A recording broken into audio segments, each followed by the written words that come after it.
જોઈ રહ્યા છો ગુજરાતની એક એવી ચેનલ કે જે તમારા શહેરના પળે પળના સમાચારો તમારા સુધી પહોંચાડે છે। સ્વાગત છે આપનું A1 અભિક્રાઇમ ન્યૂઝમાં। હું છું એન્કર અર્પિતા પટેલ। રાધનપુર પાલિકાના વહીવટ સામે વિપક્ષના સવાલો, જયાબેન ઠાકોરના આક્ષેપોથી રાજકારણ ગરમાયું।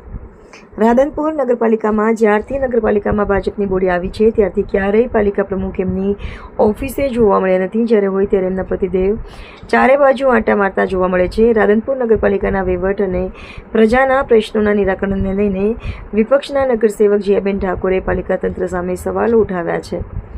તેમણે આક્ષેપ જ કર્યો છે કે પાલિકામાં ભાજપની બોડી સત્તામાં આવ્યા બાદ પ્રજાલક્ષી રજૂઆતો માટે આવતા લોકોને યોગ્ય જવાબદારી અધિકારી મળી રહેતી નથી।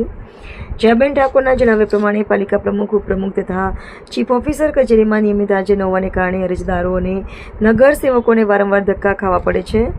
વિકાસ કામો, ખર્ચ અને અન્ય કામગીરી અંગે લેખિત માહિતી માંગવામાં આવે ત્યારે પણ માહિતી આપવામાં આવતી ન હોવાનો તેમણે આક્ષેપ કર્યો છે। પાલિકાના કામકાજમાં પારદર્શિતા જળવાઈ રહેવી જોઈએ અને વિપક્ષ દ્વારા માંગવામાં આવતી માહિતી છુપાવવાને બદલે જાહેર કરવી જોઈએ, તેમ જયાબેન ઠાકોરે જણાવ્યું હતું।